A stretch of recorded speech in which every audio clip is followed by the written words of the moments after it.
Praise the Lord. ஆண்டவராக இயேசு கிறிஸ்துவின் நாமத்தினாலே என்னுடைய அன்பின் வாழ்த்துதலையும் ஸ்தோத்திரங்களையும் தெரிவித்துக் கொள்கிறேன்.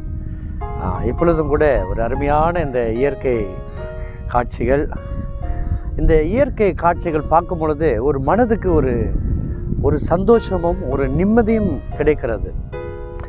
அது என்னால் அது உணர முடியுது. ஏன்னா அந்த ஆண்டவர் இயற்கையை அருமையாக இந்த மனிதர்களுக்காக படைத்திருக்கிறார். மனிதர்களுக்காகவே இயற்கை படைத்திருக்கிறார், இயற்கைக்காக மனிதர்கள் அல்ல.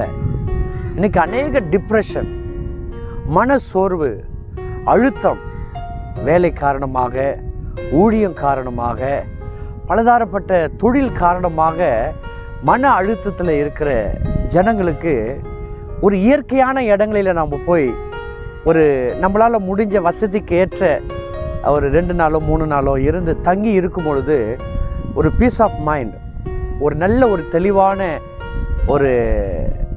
பாருங்க, ஒரு கூவத்தில் அந்த தண்ணீர் கலக்கப்பட்டு இருக்கும். கொஞ்சம் நேரம் அது பார்க்கப்படும் போது தெளிவு உண்டாகும். இன்றைக்கி அநேகருடைய இருதயம் கலக்கம் அடைந்து இல்லை, பல குப்பைகள் இல்லை, பல சிந்தனைகள், பல போராட்டங்கள், பிரச்சனைகள், இந்த இருதயம் தாங்க முடியல.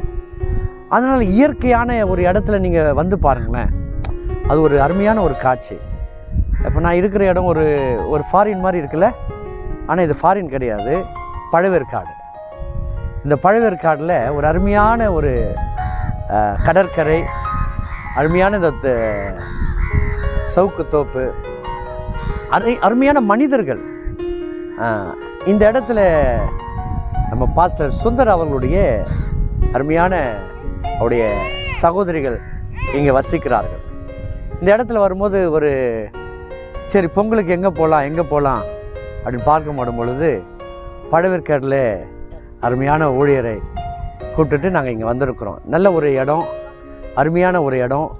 நீங்களும் இப்படிப்பட்ட ஒரு தனிமையான ஒரு இடத்துக்கு நீங்கள் வரும்படி அன்பாக கேட்டுக்கொள்கிறேன். அந்த இயற்கை சார்ந்த ஒரு இடத்துல, இயற்கை சம்பந்தப்பட்ட ஒரு காரியங்களில், அதனால தான் பாருங்கள் நிறைய பேர் சுற்றுலா போவாங்க.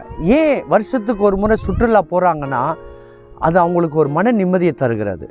அதே போல் நம்ம அந்த இயற்கையோடு கூட வாழும் பொழுது, இயற்கையோடு கூட அந்த ரசிக்கும் பொழுது நம்முடைய உள்ளமும் ஒரு சமாதானம், ஒரு அமைதி, இந்த மைண்டில் இருக்கிற எல்லா காரியங்களும் போய் ஒரு சந்தோஷம் சமாதானத்தோடு அது இயற்கையும் நமக்கு கொடுக்கறதாக இருக்கிறது. ஆண்டவராக இயேசு கிறிஸ்து மன நிம்மதியும் சமாதானத்தை கொடுக்கிறார். ஆனால் அவர் படைத்த இந்த இயற்கையை பார்க்கும் பொழுது இந்த சமுத்திரத்தை பாருங்களேன், இந்த சமுத்திரத்தின் மேலே ஆண்டவர் நடந்ததை நம்ம பார்க்கப்பட முடியும். இந்த சமுத்திரத்தினுடைய ஆழம் ஒரு மனிதனால் நிர்ணயிக்க முடியல. இன்னும் வரைக்கும் சமுத்திரத்தினுடைய ஆழத்தை நிர்ணயிக்க முடியல. அதே போல் ஒரு மனுஷனுடைய ஆழத்தையும் நிர்ணயிக்க முடியல. ஆனால் இந்த இயற்கையை பாருங்கள், ரசியுங்கள். ஆண்டவர் படைத்த காரியங்களை நாம் ரசிப்போம், ருசிப்போம், செயல்படுவோம். சந்தோஷமாக இருங்க, சமாதானமாக இருங்க. கர்த்தர் தாமே உங்களை ஆசீர்வதிப்பாராக.